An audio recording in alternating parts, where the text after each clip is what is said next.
Hi, this is ALESSIO. Hope you're well. In this video, we're going to take a look at the charts of XRP very quickly, and also a quick look at the chart of Dogecoin, and see what the potential Elliott wave counts and the patterns on the charts are likely telling us. So join me.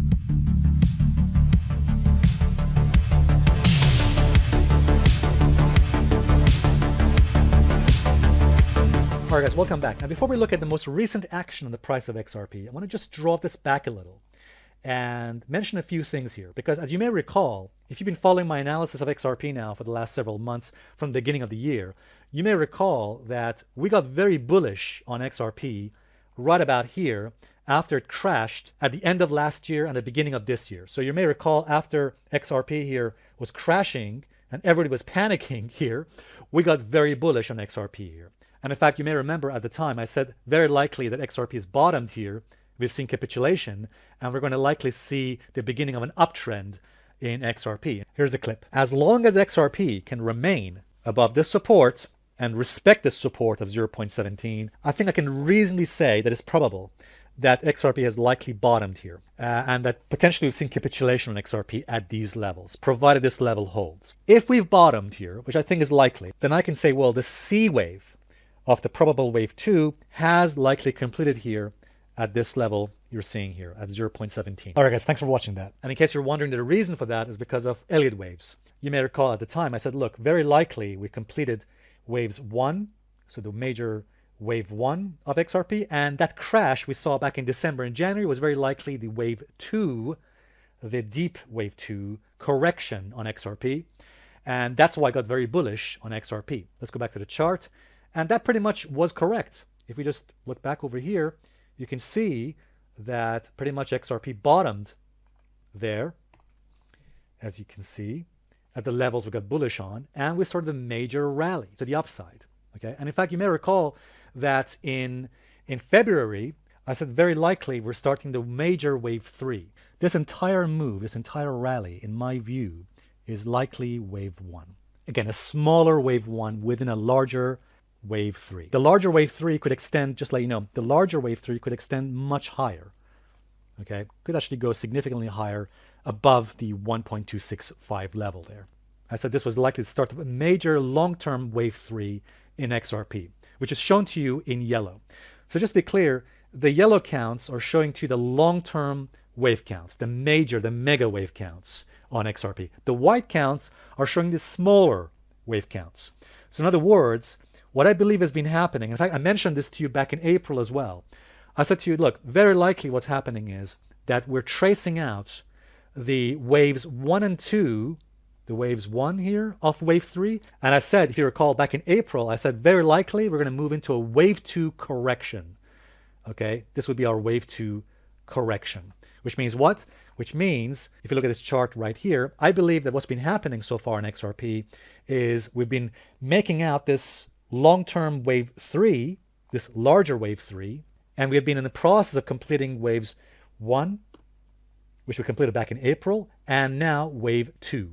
Okay, so we've been tracing out essentially this ABC pattern on XRP, the wave 2 of XRP. And I know what you're probably thinking, some of you are probably thinking, oh, well, that's all great in hindsight, but could we have seen that actually some weeks ago? Absolutely. Guys, if you recall my video just a few weeks ago from the beginning of May, do you recall what I said with Human as I was making that video? Here's a clip for you. I think the structure over the last few weeks is an ABC wave. I think we're likely completing the A wave and the B wave, as you can see here on the chart. And I think we're likely to go into a C wave drop down into support very soon, potentially in the next week or so. What is the wave C target? Very good question. I think we're looking at 100% projection of the A wave down from the top of the B wave, which could take XRP down to 0.8 or 0.7. I think that's pretty reasonable to say that 0.8 or 80 cents to 70 cents are likely support levels. All right, guys, as you heard there in my video with Human, I said at the time, look, I was expecting a move. Here's the video. There it is. So I showed to you these levels on my chart. And I said there's support between 0.8 to 0.7. And in fact, here is that level I showed to you in my video, 0.711. Why is that level important? Because, let's go back to the chart of XRP here, because that was the 100% projection of the A wave. If you measure that A wave down, and here's our B wave up, And that's why I said my targets were at these lower levels, because the 100% projection of the A wave from the high of the B wave was at this zone, at this level you're seeing here. That's the red line. 0.711, let me just show it to you very clearly. 0.711 was the 100% projection of the A wave from the high of the B wave, giving us a C wave projection at this level. By the way, we overreached this level.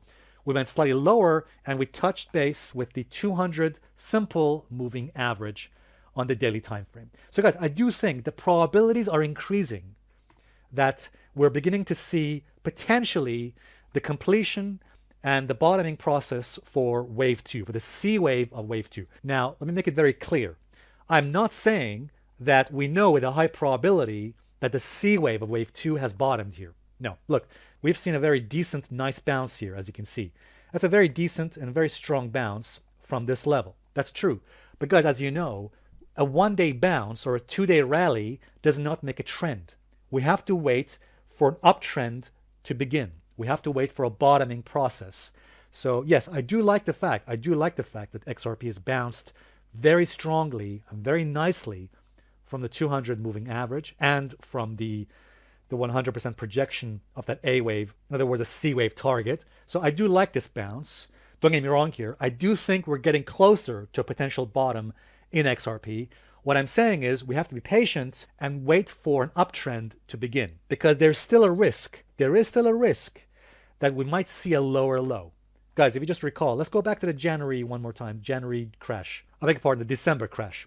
So you may recall when the price of XRP crashed here in December, look, we had a very decent, very strong bounce, very close to the 200 moving average, right? The green line. So we had a very strong bounce. But look what happened here. XRP then made a lower low. So that's why I mean we have to be careful, be patient for an uptrend to begin. Otherwise, there's still a big risk of a lower low, and that's why it's very dangerous to try and catch a falling knife. When I say I'm looking for an uptrend to begin, I'm looking for this. Look, when XRP crashed back in December, in late December of 2020, and look what happened afterwards. It rallied, made a pullback, and then made a higher low. See that? That's what I mean by an uptrend. Okay? As a matter of fact, it also traced out a corrective pattern.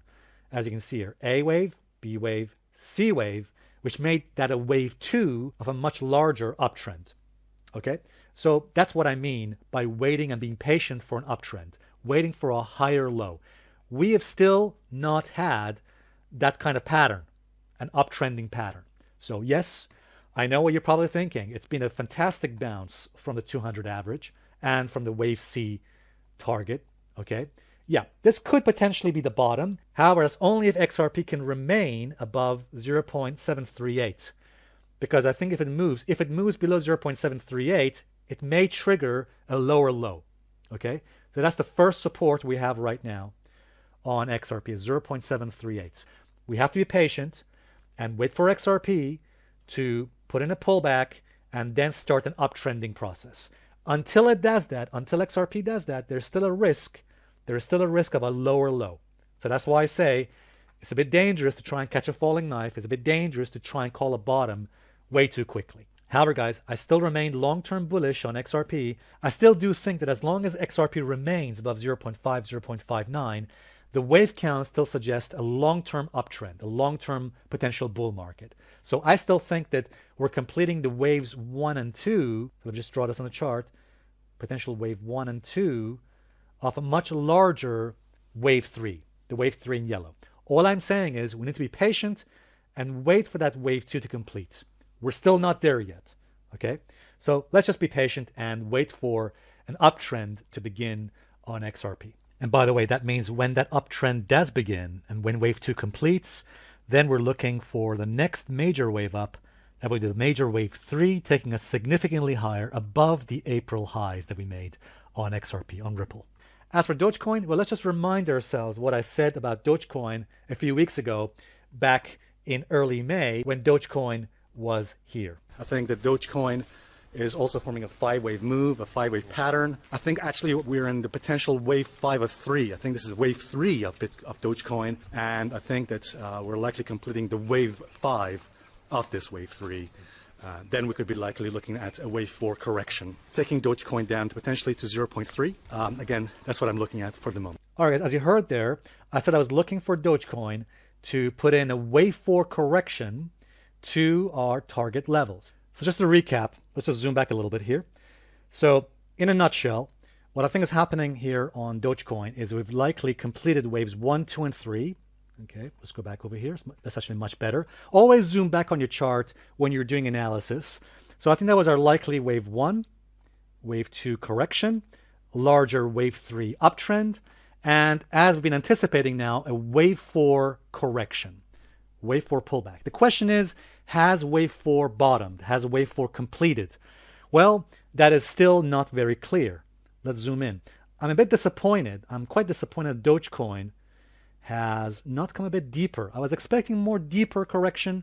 It did come down to the 23.6% retracement, the green line you see here, but I am disappointed that Dogecoin did not see a bit more deeper correction, because the 100% projection of the A wave from the B wave top would have brought Dogecoin down to this red line here at 0.17. Now, who knows? I think as long as Dogecoin stays below resistance, and resistance is at this magenta line you're seeing here, 0.435.